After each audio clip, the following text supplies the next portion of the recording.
Okay, so like one.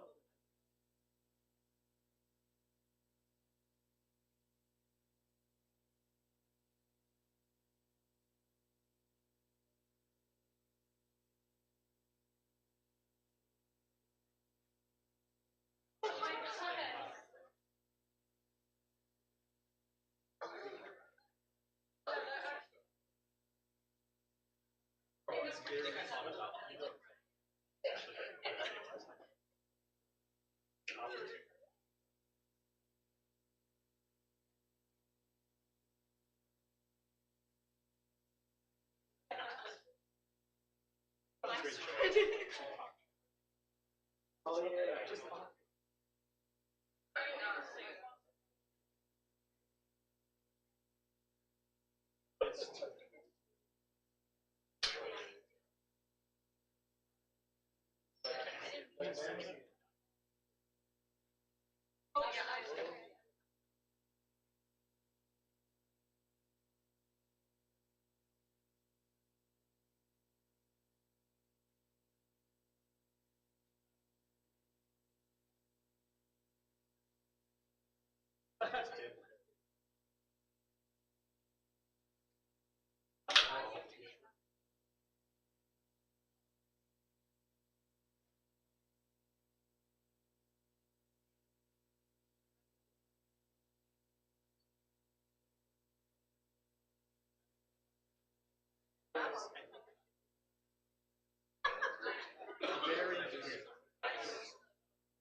all the engineering.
Oh, God, it's here.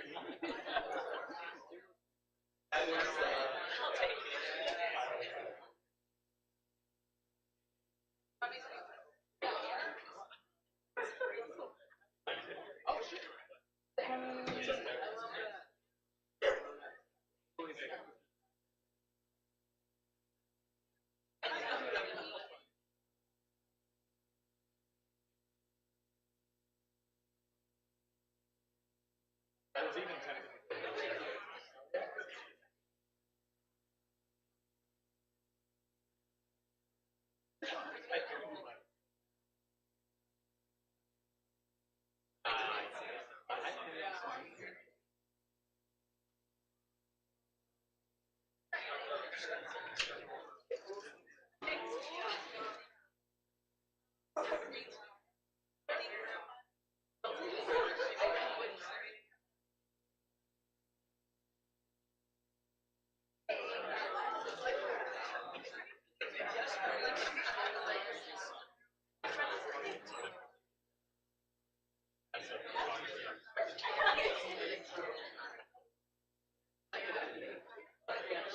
In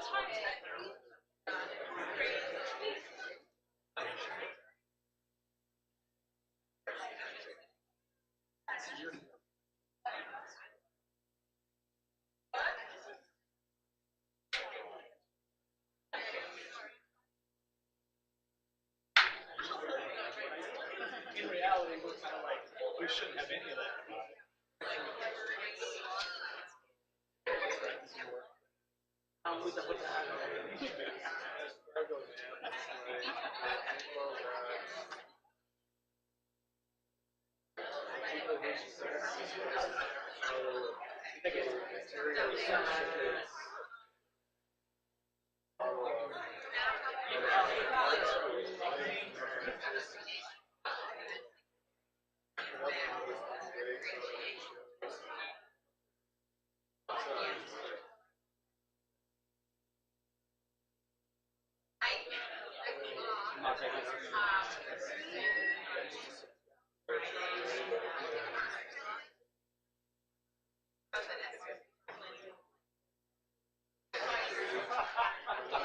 The space here is the physical space.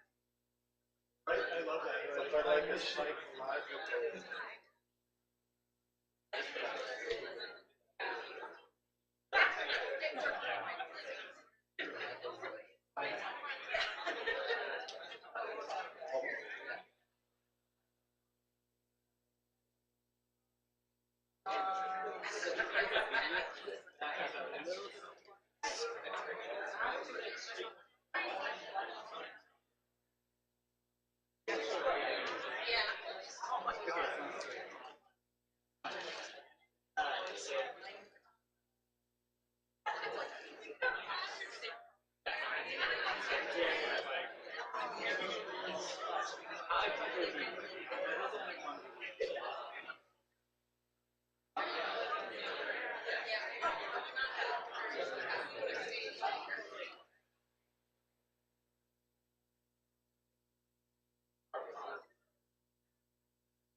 I wish I could do the tap, tap, tap, whistle, whistle.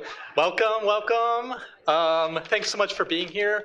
Before I kick off the intro here, I just want to mention there is one video piece that has a little bit of flashing and things. So if you're sensitive to that, you might be ready to kind of like step out or whatever you need to do. But first of all, welcome. My name's Jay Gould. I am the chair of Foundation Studies here at MCAD, and I'm really pleased to get to invite Kei Ito to MCAD today to share his astounding work with you all. Photography's interaction with installations, sculpture, multimedia, conceptual art is a really fascinating and very exciting space at this moment in art.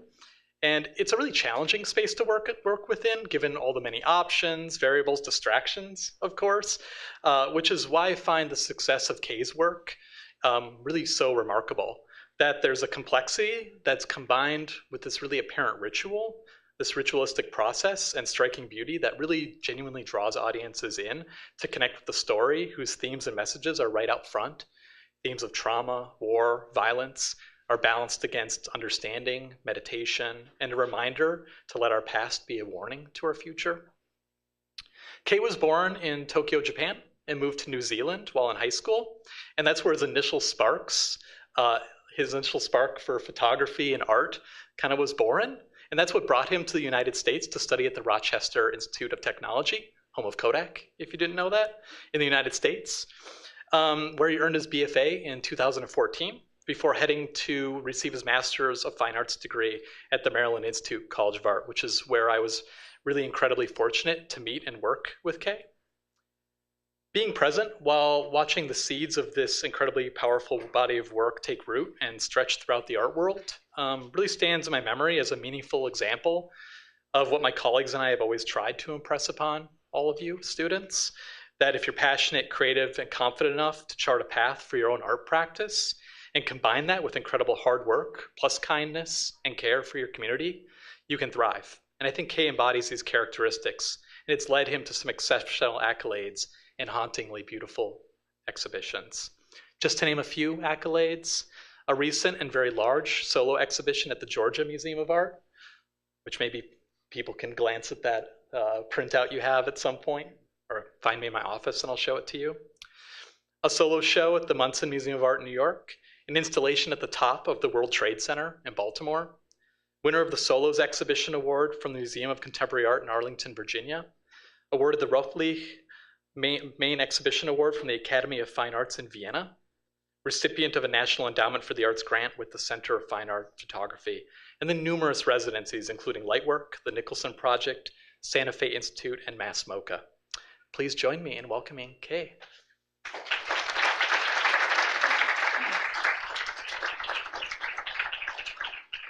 Wow, that was one of the best introduction that I can ever have. Thank you so much, and this is incredible. I'm happy to be here and be able to share my practice today.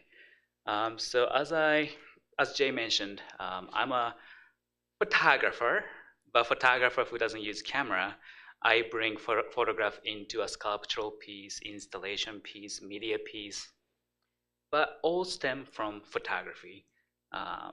And as you can see on my work, it tend to be a little bit larger and more abstracted.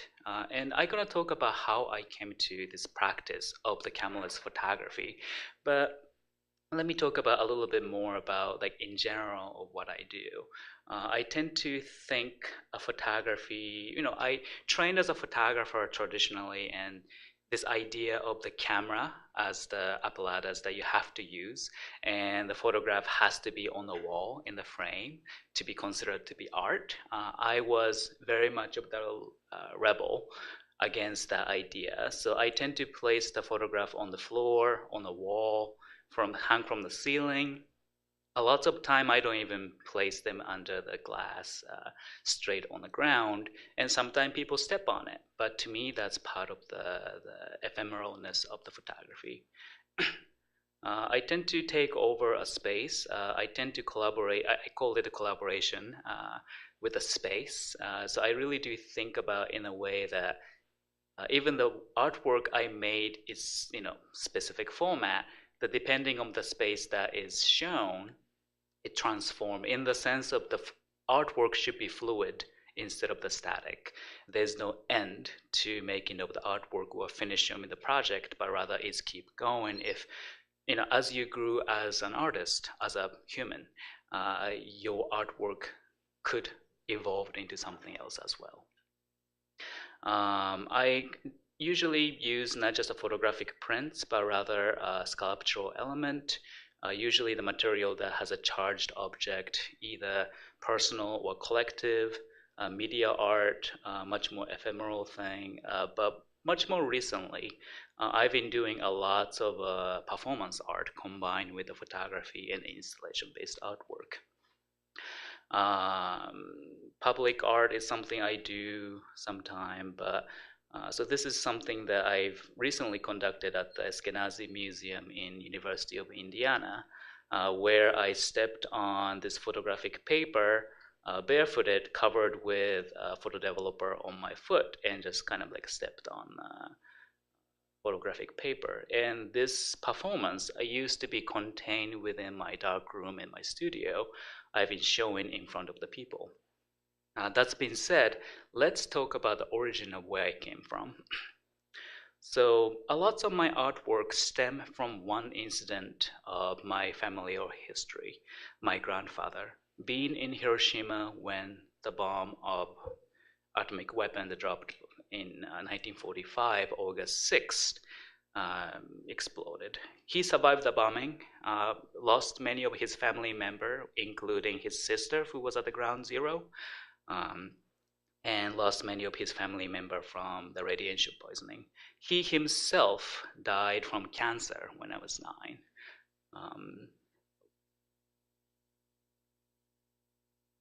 There we go. So a lot of my artwork stem from this idea of the effect of the radiation on the human body, and how, as a third generation AVON victim, how does it affect me, or did it affect anything? This idea of the trauma, both metaphysically and physically, manifest within my body, and I think about that a lot. And within that context, I kind of came to be my practice of the cameraless photography. So today's lecture, I'm going to be using a specific show that Jay mentioned, Georgia Museum of Art, Staring at the Face of the Sun, as a kind of case sample to talk about my practice today. Because it was a 5,000 square foot space where one of the earliest work in my practice to the one of the newest work. So it's kind of like a survey of the kind of like a wholesome practice of like what I do, where I started, where I'm going. So let's talk about the first space. So first space occupied by the scroll piece called the Sun Gazing Scroll, which is I developed during my MFA program. It's actually Jay was at the MICA, the MFA program at the school I was going back then, witnessed making this artwork. So this was one of the first artwork I ever made relating to the nuclear weapon. And the process of making these prints is quite simple, but also stem from one single statement my grandfather said. As I said, my grandfather passed when I was 9. So I don't really remember him as a person besides being a great grandfather. You know, he drinks a lot of coffee. He likes to treat me with the train model. But I don't remember him as a victim or activist who was going against the use of the nuclear weapon. But one thing I remember was the day of Hiroshima was like hundreds of sun lighting up the sky. And this statement haunted my childhood and even until today. So how do I capture or how do I portray such statement within a photography? If it's a photograph, it's an apparatus that, you know, camera is inheritably, it's a box, there's a sensor and a lens pointing outward. How do I capture something that is invisible, internal, something like a memory, radiation, and trauma? My answer was to kind of approach a different aspect of the photography than what most of the people think what photography is, which is a light sensitiveness or light and shadow. So this piece I made in 2015. Actually, I make this scroll every year as an annual edition. Very simply, very simple process. What I did was in the darkened space. You know, if you're a photography major, you might know what camera obscura is. But camera obscura is essentially in the darkened space, you let out of a little bit of the light in and like a project immediately from outside, but that matter. So what I did was in front of this darkened space, letting a little bit of light in, maybe like size up ballpoint pen, and I pulled a paper along with my breath. That is a light sensitive paper. So trust me, this is a very difficult to explain, but I'll try to do my best. So in front of this aperture of the sunlight, I pull the paper along with my breath. So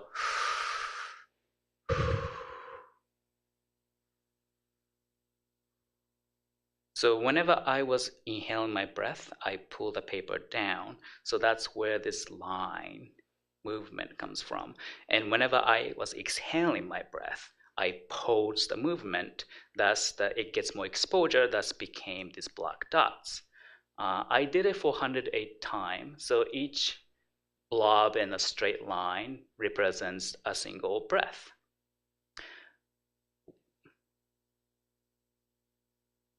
And every single breath is unique. As I was using sunlight, which sometimes cloud comes by, there's going to be less sunlight. Sometime like the specific year, I use the morning light instead of the afternoon light. It changes completely, and I like that aspect. And I use the word collaboration a lot, and I consider this as a collaboration with nature. A lot of time, the photography is considered to be more structured or controlled medium, whether you have a camera that has a capability of, say, 1,000th of the second of the exposure. But here I'm using the much more organic process of the photographic process to make this scroll. So I expose them. I exposed them for 108 times. 108 times is something that I kind of been using as a number I kind of like obsessed with, which associated with the Japanese Buddhism about the idea of the redemption. I don't really talk about the reason for 108 in the exhibit, because to me that's kind of like a number. It's stuck with me. And trust me, if I don't use 108, then I'm going to be keep making, never stop. So this project established three things: use of the sunlight as an exposure unit or light source, my breath as exposure time, and the use of the 108 as a ritualistic art making that represents redemption. And you see a lot of that repeating aspect within my artwork in the different manifestation. So second main part, I kind of consider myself as a, the process-based artist, but also I do a lot of research, which are represented by the space 2 and 3. So second space is that the piece is occupied by a piece called I Who Witnessed, where in America, there's 1,032 nuclear testing that conducted in Nevada, Utah, New Mexico, and some in Colorado, from 1945 to 1992. And the issue with this is there's a people who are actually living pretty close by. If anything, people were packed lunch, go in front of this explosion as a kind of like a picnic. And there's nothing, no warning. And the people who are affected by, mainly the people who live in these states, are called downwinders, because the particle that was radiational particle that goes into the air, carried by the air and consumed by the people.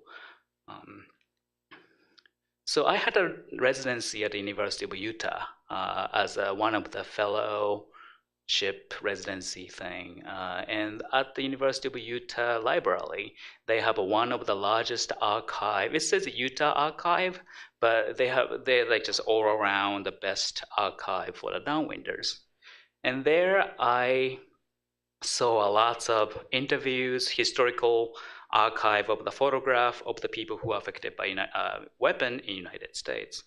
And more I learn about and meeting some of the people in firsthand who are downwinders, I learned so much correlation between what my grandfather went through and what Americans who are affected by nuclear weapon went through as well. The ignorance from the government, lack of the health care, and still in a denial by the government to acknowledge that they are the ones who were responsible for these things. So what I did was there's 108 eyes here, and half of the eyes, 54 eyes, belong to a Japanese hibakusha, the people who are affected by the bomb in Hiroshima, and other half of the 54 eyes belong to American. But whenever so after collecting these eyes, I do my process of juxtaposing the transparency to the photographic paper using my breath, sunlight to make these reddish print. But whenever I install this piece, I actually mix up the eyes. So it's not necessarily the people would know which one belongs to Japanese and which one belongs to American, thus creating this idea of the universal sense of nuclear trauma felt by the audience.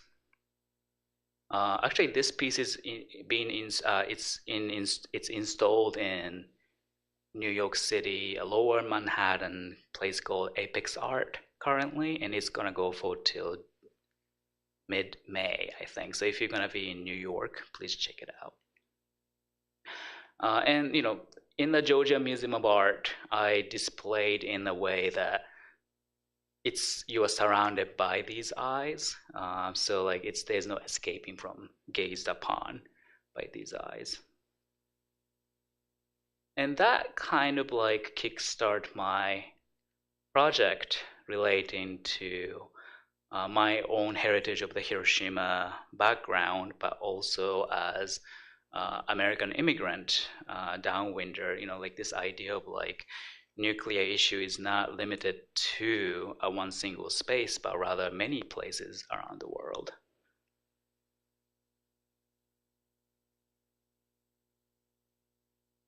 And let's talk about the other aspect of the research. So this is the video piece that, this is the prints that I made the video from. Oh, it's doing that. So this video is comprised with many declassified nuclear testing footage. So on the left, this is originally a moving film that was captured by US government that was declassified. And I made into a transparency paper and using a sunlight breath and a tinted sunlight to get this neon green color. And what I did was,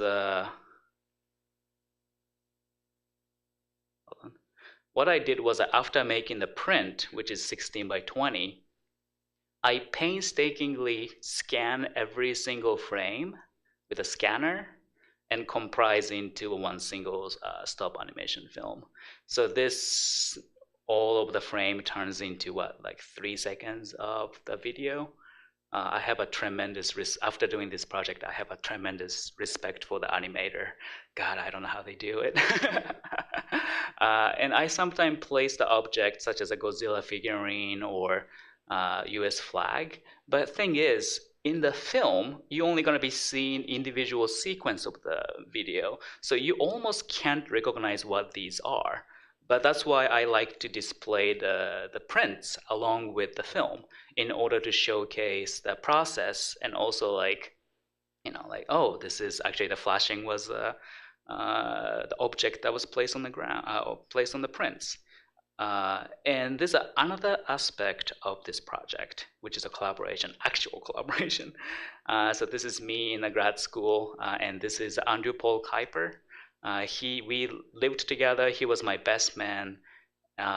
Guy from New Jersey, like 6'5" or 6". So whenever he stands next to me, you know, he just, you know, makes me feel really small.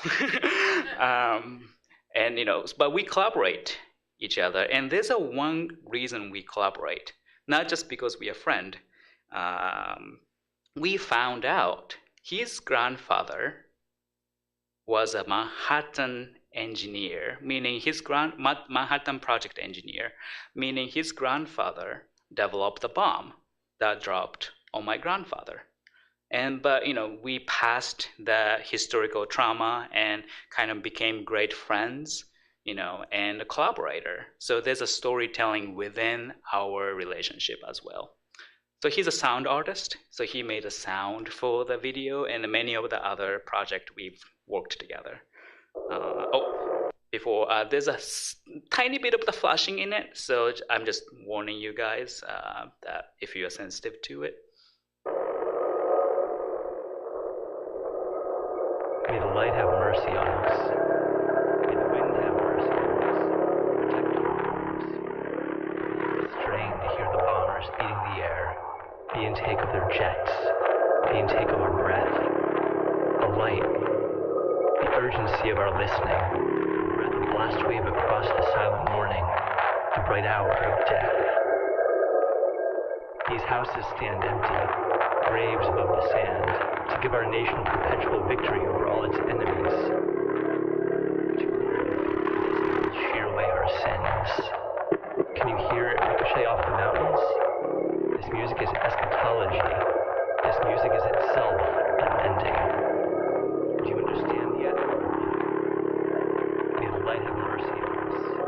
May the wind have mercy on us. Protect our homes. Steal the life from all homes. From all lands. Murder the sky. Scathe the earth. Boil the waters into poison steam. And dream of dawn in hell.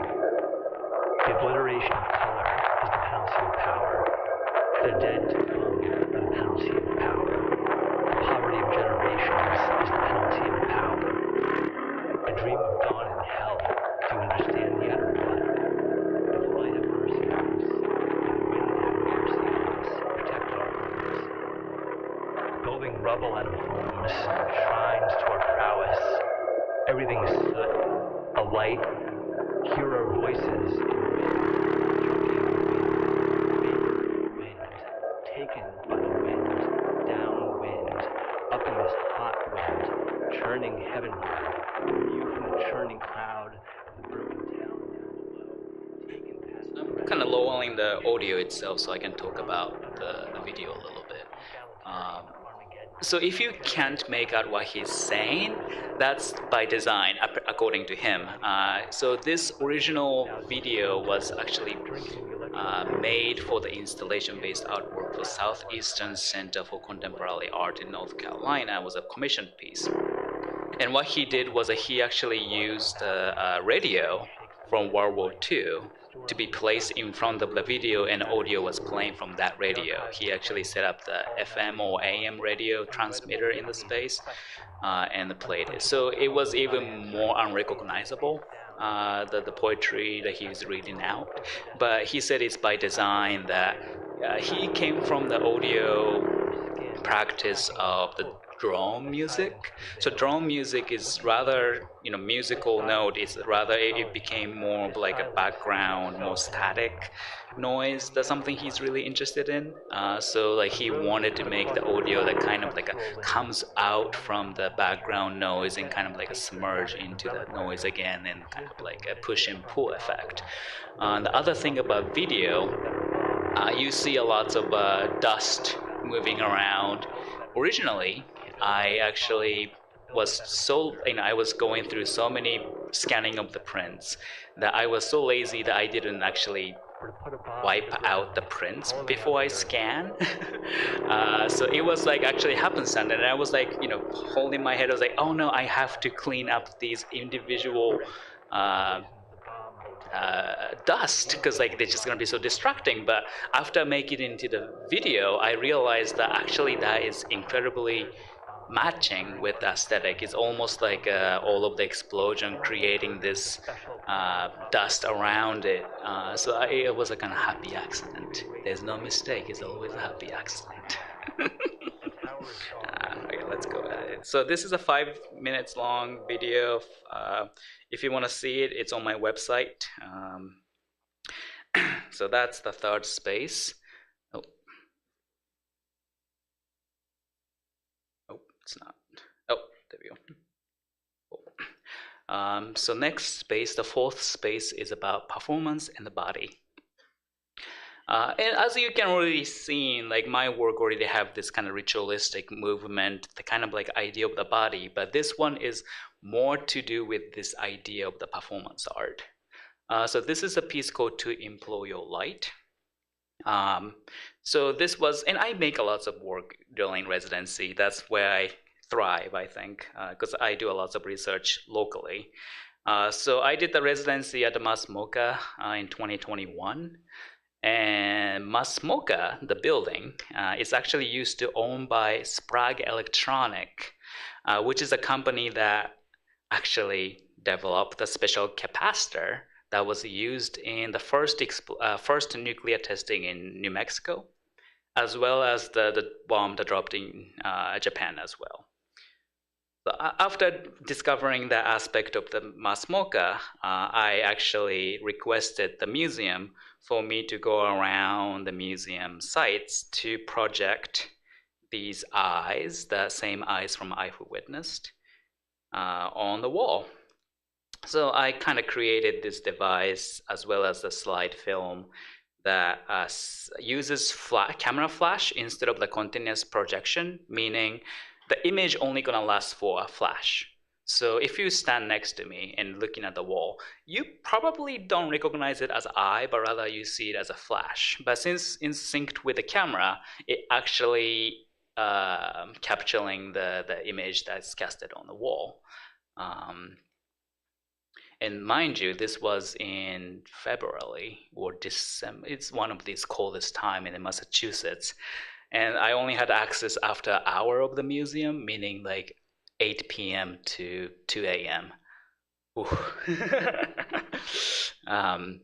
So I casted these eyes, again, the eyes belongs to the nuclear victim, both from Japan and United States, to these buildings that was once occupied Sprague Electronic. Thus, I'm creating things, I call it a temporal monument, where conversion of these two imagery and the architecture creates the new meaning to the space. So after taking the 108 images, I made a book, which actually you can't buy it because we only made 10 books. And hopefully, eventually, I want to publish this actually formal publication. But for now, it only exists in the exhibit. But when I was approached by Georgia Museum of Art to do a show, they originally wanted me to put the prints on the wall, and that's it. I was like, no, I don't do that.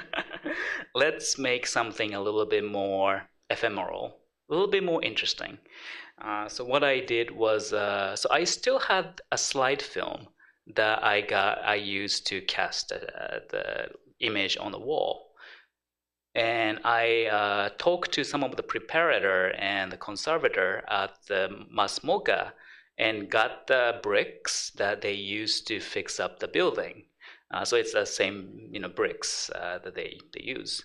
And I kind of fixed the slide film above the same surface that I was projecting the images on. And surprisingly, because of the the spotlight from the top, it actually creates a shadow on the bricks.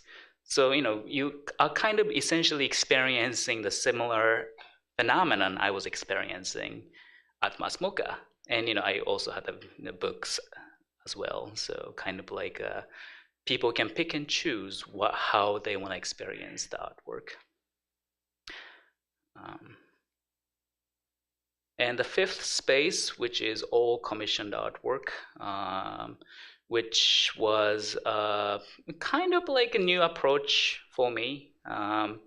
It had the sculptural piece, it had a photographic artwork, and another sculptural piece on the front side of the museum, the room. But let's talk about, how am I doing with the time? No, I'm doing fine. Let's talk about Burning Away for quick. So this is a project I've been working on since 2021, and this is one of the projects I've been really, really excited about. Sorry, the image warning, some like a really grotesque image coming up. So after the bombing of Hiroshima, there's a lot of people who were affected by the radiation, but as well as the heat that produced by the bomb. And there's a countless story that talked about using what was the word for it? Unadvised is not right word. It's kind of like using the non-medical medical stuff to heal the wound, and a lot of people used substance such as a vegetable oil, tree sap, kind of like a version of honey. And all of these kind of like a sticky substance that to cover the wound. And what it does is it prevents it from the blistering. And this is actually the practice after learning and doing the research, have done it since the dawn of time. Many people have used that kind of like a natural material to heal the wound. And I was so inspired by that. Both the idea of the healing, but also the idea of the impossibility of the healing. So what I've been doing is a practice, the process called chemigram. Still is a photographic process that combines painting. So what I do is like I actually use different oil, the mixture of oil, to actually directly paint on this exposed photographic paper. And this is a kind of like a sequence of me making the prints. And what I do is I dip them into a photo developer, water, and a fixer simultaneously for about 50 to 150 times. Each print takes about, each like sets of the prints takes about 3 to 6 hours to make. And the really interesting thing about this process is it's really get affected by the temperature outside, like where I processing and making the prints.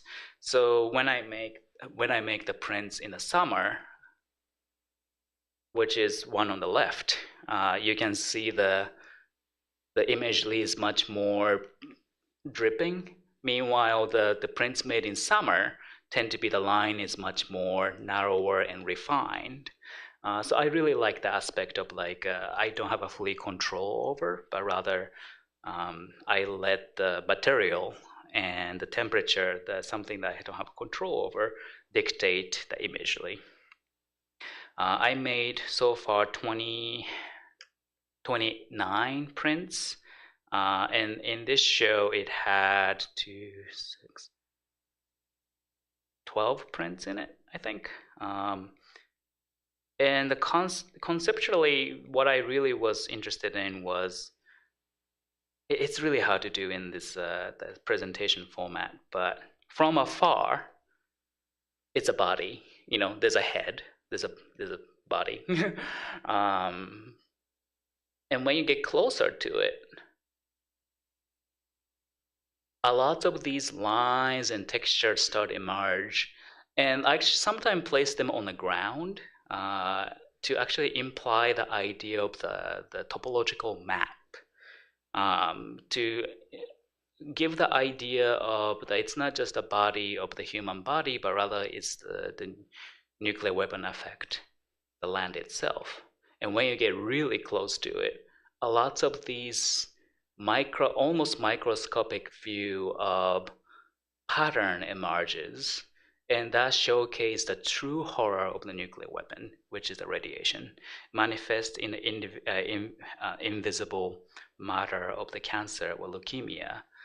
So to me, this project really combined the micro and the macro of the threat of the nuclear weapon, both land, human, and the spirit in a way, and how nuclear weapon haunts all three aspects of the nature.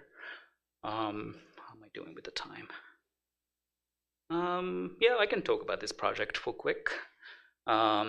So this is not a photographic work. This is actually, I still think it's a photography, but many people probably disagree with that. So this is just straight up a rusted metal on the ground. But the measurement is taken from the little boy, the bomb that dropped in Hiroshima. I know, it's called Little Boy. How sinister is that? So I got the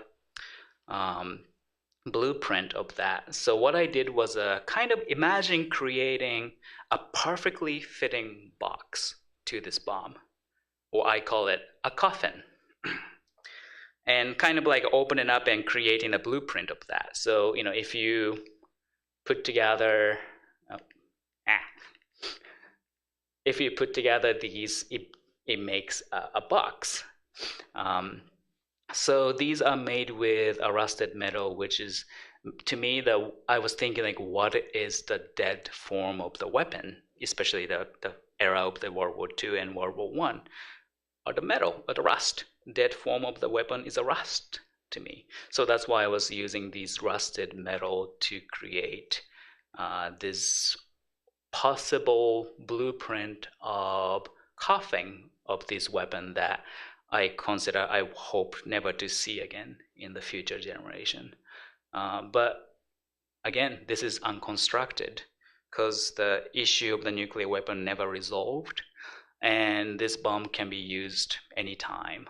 Again, much more destructive force. So this shall, until the annihilation of the nuclear weapon, this blueprint never be completed. So within that, kind of like creating the idea of the not impossibility, but the idea of why it's unconstructed instead of a constructed box. Last but not least, I'm just gonna go quickly with this project. The last project is the Archive of Lost Wishes. So I'm a hoarder, I'm a collector. A specific thing relating to nuclear war, Cold War, and my personal memorabilia of the familial memorabilia. So what I did was I've been collecting these things such as my grandfather's eyeglasses, Sprague electronic capacitor, Ukrainian children's gas mask, my grandmother's handcrafted flower, 3D printed the little boy, and all of these things placed into a jar and filled with lots of oil that I was using burning away the previous project. So this is, I consider to be a kind of complementary project to the burning away that usually displayed together. But then again, this is the really, again, my portraiture, my idea of the photography is a containment of this memory. So these, even though there's nothing photographic about it, these objects, but I consider them as a photograph. So I think that's a good point for me to, this is all the mutants. I'm a 90s kid, so I love growing up with all of these mutants. But reality of the mutation is seeing my grandfather died from cancer. And I always consider myself, am I a mutant? Do I have a power? If my grandfather was exposed to radiation and that gene was passed on to me, am I a mutant? Can I fly in the sky? Can I breathe fire? Can I become a lizard giant creature? No. The only thing I can do is make art. And to me, that is a really interesting juxtaposition that I was placed in of fascination of the 90s kids mutation as a positive thing, but seeing the reality of things. So I've been making a lot of work about mutation as well. So yeah, that's kind of an end of it. Thank you so much.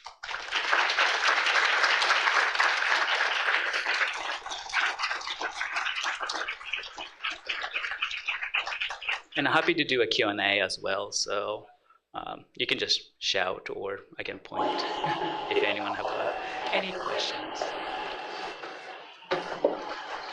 Oh, shy audience, I see. I have a question.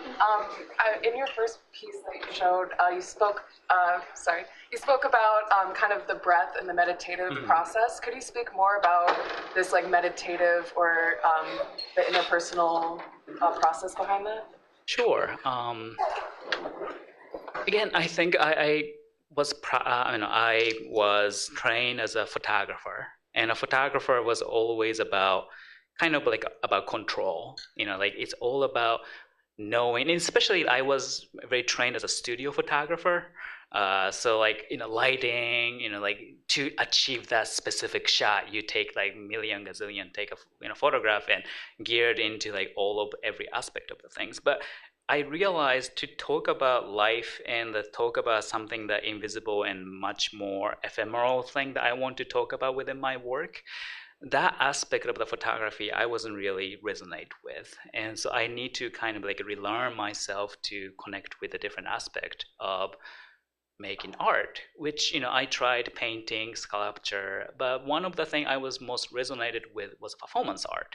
So I studied a lot in learning about Fluxus art, good Thai art movement, and lots of a Mexican artist who did a lot of performance art. And from that, I was like, oh, performance has a lot to do with what I want to learn about, what I want to express within my art. But how do I combine photography with performance art?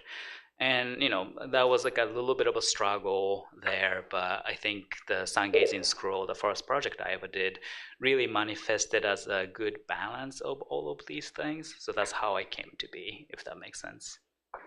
Thank you.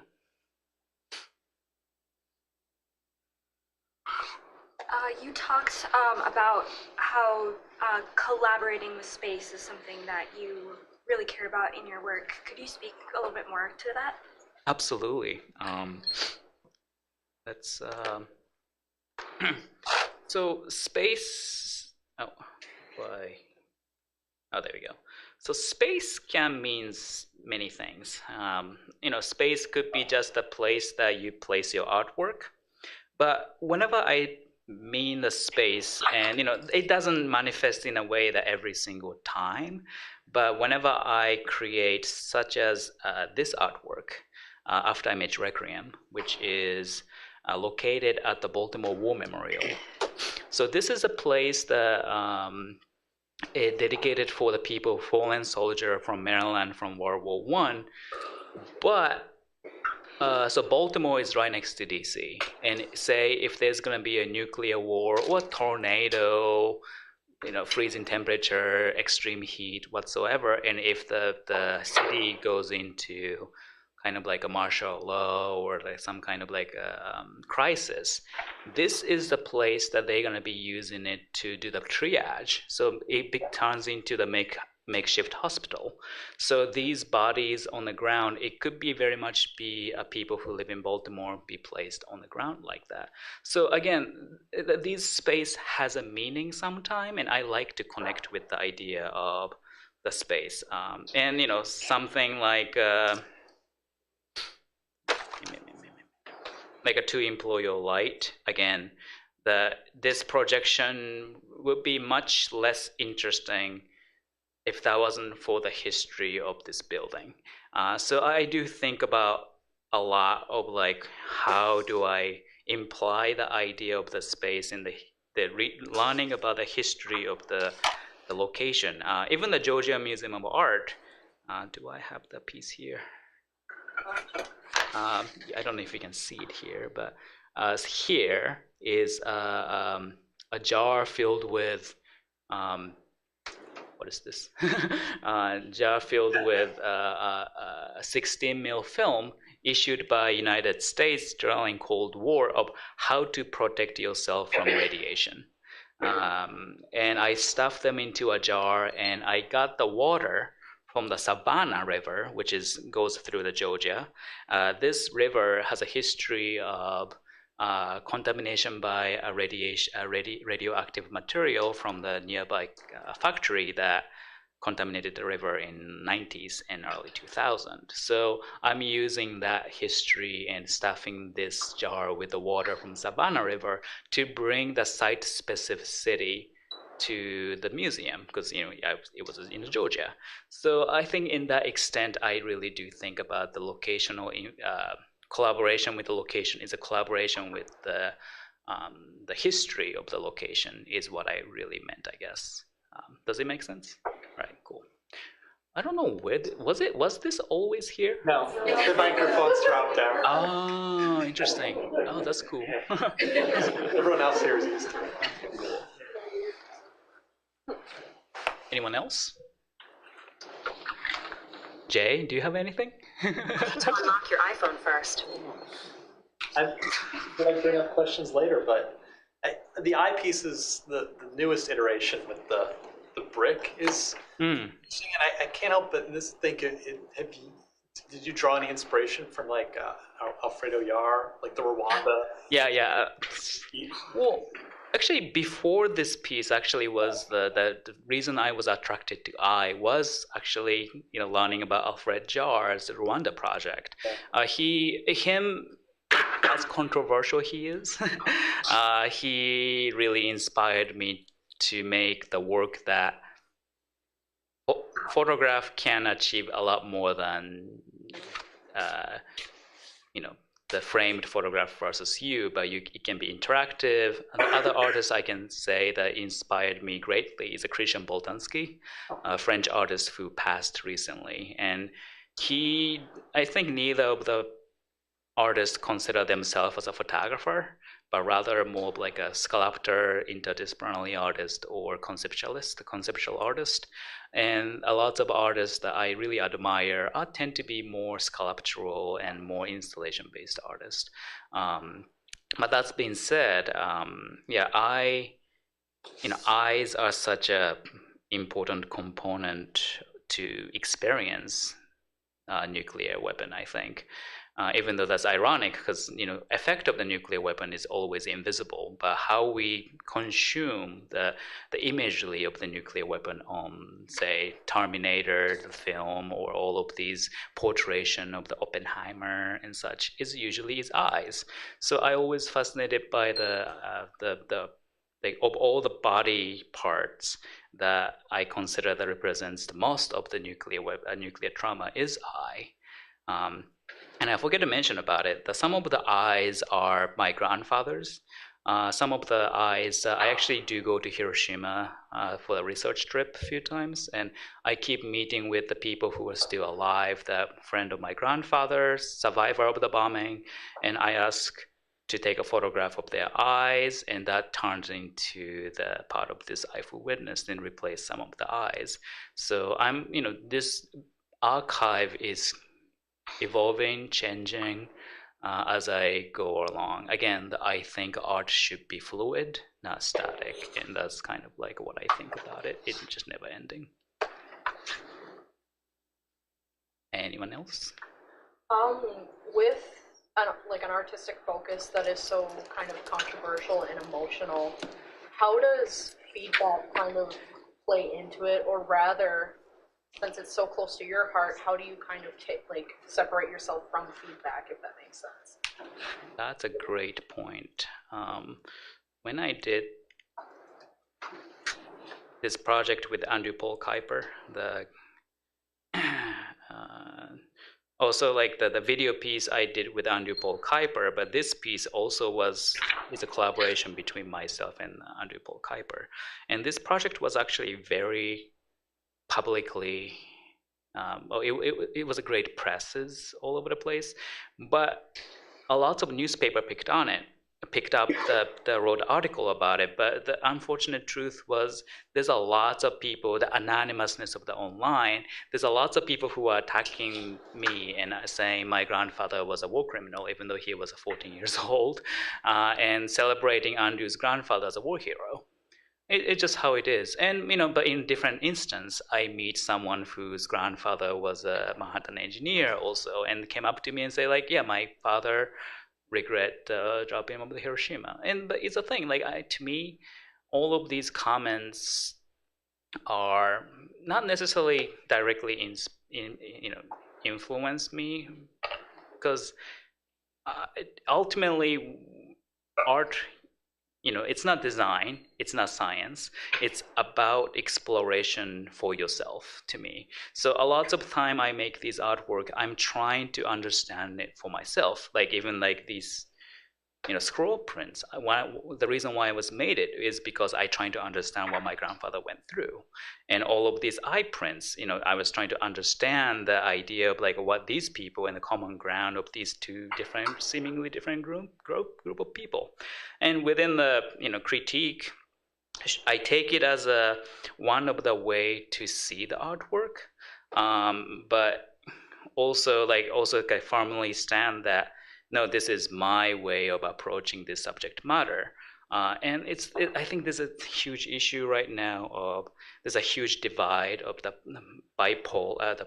polarization of the subject matter. And I think the art, at least what I'm trying to do, is creating a platform to kind of create these discussions, and these discussions sometimes hurt me. And but I think that's the first step going forward, because these different group of people getting together. So that I think that's the one way to look at it. But in itself, I'm also still struggling, still trying to figure out. And as the political climate has been going down the plummet into a shittier situation every day, see how it goes. And I'm just so happy to just be able to make artwork. So yeah, that's that. Yeah. So I'm really conceptually interested in Rest in Peace, Little Boy, and I'm wondering what it means for you to wish the bomb piece in its death and the possibility of saying that to real children affected by bombs like Little Boy. What are you thinking about that? Yeah, I mean, I didn't know the bomb is called Little Boy for the longest time, and when I first heard it, I thought that was a joke. And when I learned it really is called Little Boy, a lot of idea of how do people who are child, like my grandfather, learning the bomb, the code name of the bomb that dropped on their head is called Little Boy. It's the irony that I was really, I don't know, in a way fascinated about it. And I don't know. Sorry, could you elaborate your question again? I don't know if it was a question. It was more just Okay. This is interesting. Oh, okay, no, thanks. Wishing it peace, resting in peace, Right. Well, so that you don't really want to have peace. by the way, I just called it Rest in Peace or Rust in Peace, but it's blank here. So you get to say it's Rust in Peace or Rest in Peace or whatever else you're in it. So because you're right. I didn't want to say rest in peace. I wanted to rust it away. No, never to be seen again. So actually, I've been meaning of making similar project for not just for the Little Boy, but also Fat Man, which is a bomb dropped in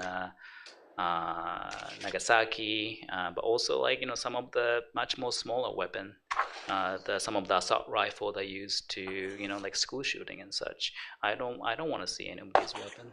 I want to see them rusted away. So that's kind of how I thought about this project starting off. I think there's a few more hands, but what do you think? Yeah, do it. Maybe last one. I was just curious, ask you, how do you feel like your perception has shifted or changed since you started working on your art? And maybe your perception of it, but also just your style in your work. That's a great point. So I can say two response to that.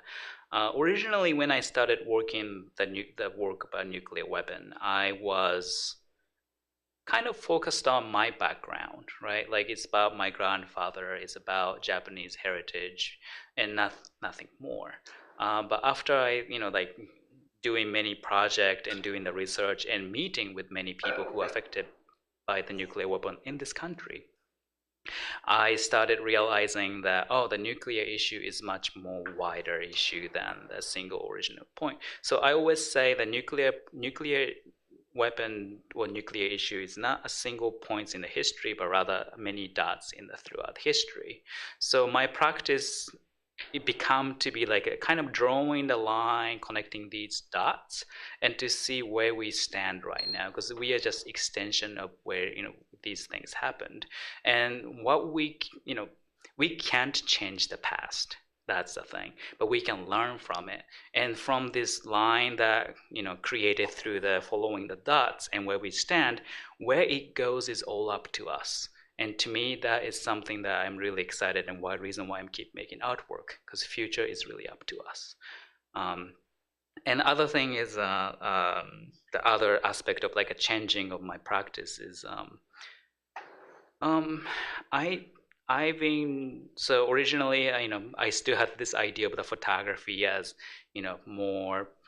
Even though I wasn't using the camera, still the photography has to be the photographic prints and such and such. A lot lately, my idea of the photography expanded to much more more conceptual, more of like idea of the photography rather than the actual photographic material. So that is a change that I kind of like went through to be where I am. And it's kind of nice because like it's up to you guys to decide if this is a photograph or not.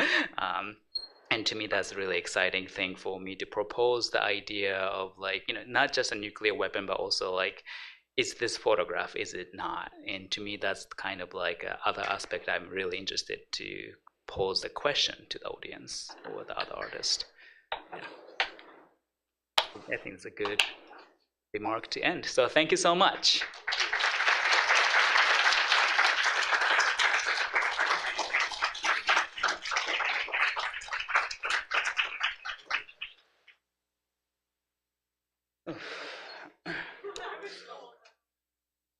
No, thank you so much.